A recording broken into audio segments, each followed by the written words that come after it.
everyone. This is part 2 to our episode with Liz and Elicia from USTA National. Liz is the manager of USTA National Championships and the National League Administrator. Elicia is a coordinator with USTA National. If you haven't listened to part 1, we hope you'll go back and listen. In part 1, we discuss national championships, and here's part 2. So, Elicia, I want to ask you about your role with USTA National. I know you're working on programs to promote next generation of league players. So can you tell us what you're doing to kind of promote the game to the younger generation? Yeah, absolutely. So to be, totally candid, our average, league player age is going to be around 50. And the mentality of people my age, I'm 23, is I don't want to play with my mom, people my mom's age, because not because it doesn't have anything to do with skill level. My dad is 51 and he is a crazy good 5-0 level player. It's more so about, like we just talked about, the social aspect and making friends, and you want to play with and against people that are in the same stage of life as you are, so you can socialize with them off the court. So something that I've been working on in the league side of things is an 18 to 39 league, which is obviously catered for people ages between 18 and 39. So there's that cap on the age, so you don't necessarily have to worry about playing with someone that's 2-3 times your age. Right. And the format is really fun. It's really unique. It's not like our other league formats. It incorporates doubles, singles, mixed doubles. It's very social in that sense.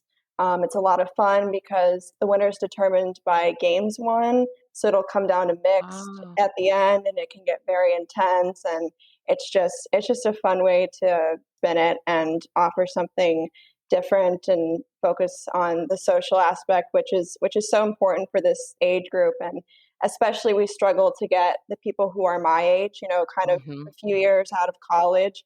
And it connects too with what Marilyn was talking about last week about the new team types and getting people who are brand new to league, because you graduate from college, you move to a brand new city, and you don't even know where to begin in terms of making friends, finding a place to play tennis, a place you can call home. So this aims to fill that gap in our league program. Oh, that's really cool. Yeah. You're also involved with tennis on campus. Is that correct? Yeah. So for anyone who's not familiar, Tennis on Campus is USTA's college club tennis program. It's nationwide. As of February 2020, which was our last normal month that we all know, we had about 350 universities and colleges across the nation that had tennis on campus programs. And those advance as well. 15 out of our 17 sections, they have sectionals, and they get to advance to a national championship at the end of the school year. I played in it. I'm a Tennis on Campus alumni. I played all 4 years at Florida State, so that program is very near and dear to my heart. But I notice a trend that a lot of people who get so invested in tennis on campus, it can become your entire college experience.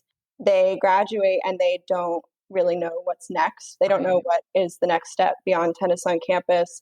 And sometimes we actually did a focus group, and sometimes the perspective is they know that leagues is an option, but once again, they associate it with, something that their mom plays, or older people. Yeah, you can say it. Or sometimes us. Go ahead and say it. and sometimes it's the complete opposite end of that spectrum. I've heard people say, "Oh yeah, I'm familiar with league. My friend who is really, really good at tennis plays league, and I just don't think that I'm at that level." They don't understand that it's for every level and it's level based. So there's definitely that gap missing, and that is a huge pool of players who love to play tennis that we're just not getting into our league program right now, who would really enjoy it. So working a lot with Tennis on Campus has been great. This past year has been tough for that group, obviously, because some schools are completely virtual. Sport club are just not happening at all. So we've had to get creative in offering them other playing opportunities. We did something really fun. The month of October, we did a virtual fall invitational with this group. where we had a bunch of tennis on campus schools sign up. They joined a Facebook group, and they had 8 challenges that they had to complete, and they went live in the Facebook group. Just so you know, we no editing, and they went live in the Facebook group and filmed themselves doing these challenges. It was anything from consecutive volleys to serving at a cone, stuff like that, and they got really into it. It was great to see them so involved and engaged in a virtual sense. So from there, we've kind of had to brainstorm more. How can we keep them playing? Because we just, we don't have tennis on campus this year. And so something that I'm working on right now is a promotion that we can hopefully get started in the next month or two. Finances are obviously a big barrier for this group. College students, I mean, they're eating 25-cent ramen for breakfast, lunch, and dinner in some cases. And, the cost of a USTA membership on top of a league registration fee, on top of, court fees, et cetera, can be a lot. It can be a big obstacle for these players. So this promotion is aiming to hopefully take off the weight of finances and, maybe waive a league registration fee for them so that we can kind of give them a playing opportunity, but then also introduce them to the league program, and they can see for themselves how great it is. In tennis on campus, they don't have level-based play. They only have one national championship. So when they learned, if I'm a 4-0, I'm playing another 4-0, and there's also a national championship for the 4-0s. That's something that they really like, and they just don't know it yet. Wow. Yeah. Yeah. I think that's such a big thing about tennis or USTA tennis is that at our ages, at least, there's no other sport that Aaron and I can think of where you get to play your own court. Like I'm a 4-0, I'm only playing 4-0s. I'm not playing a former college player out there. Right. I mean, there's nothing else that you're at your correct level playing people that are similar. And then you get to go all the way to the national championships and compete against people across the country. I just don't know of another sport that does that.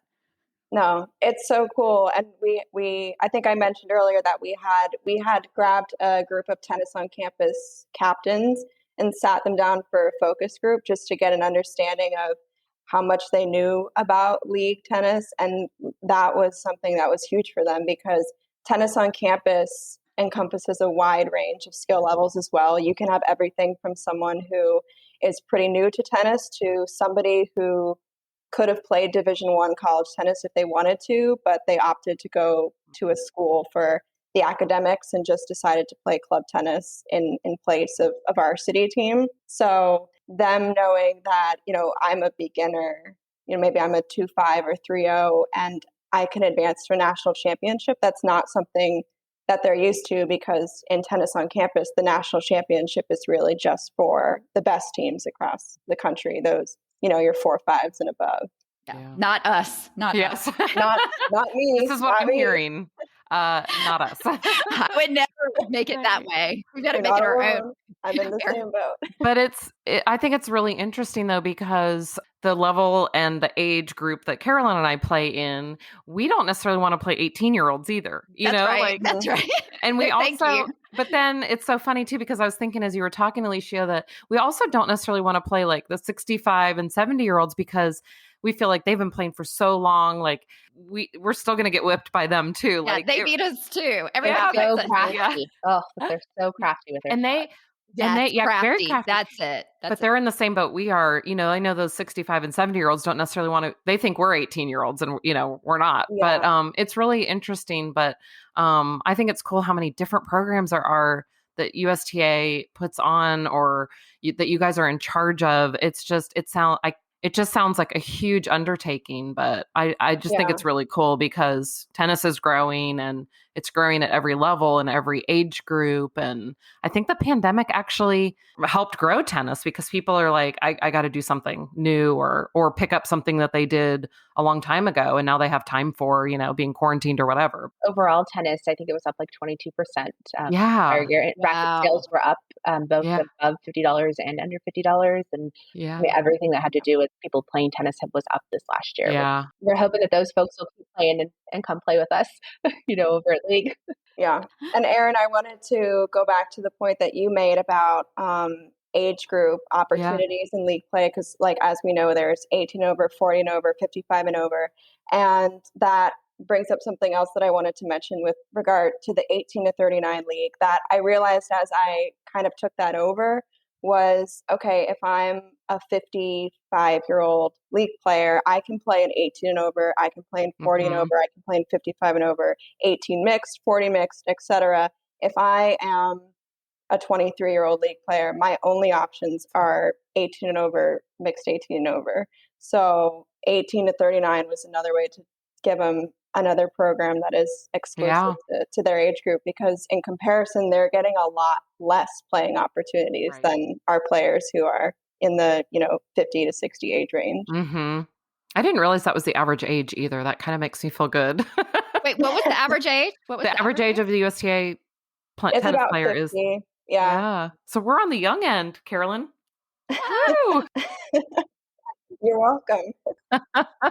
We really appreciate Elicia and Liz speaking with us. We were having so much fun with them. We actually have one more episode where they tell us the process to change USTA rules. And I think it's kind of neat that league players can actually suggest rule changes. If you'd like to see a picture of Liz and Elicia, please check out our Facebook page, which is Second Serve Podcast. Thanks so much for listening and hope to see you on the court soon.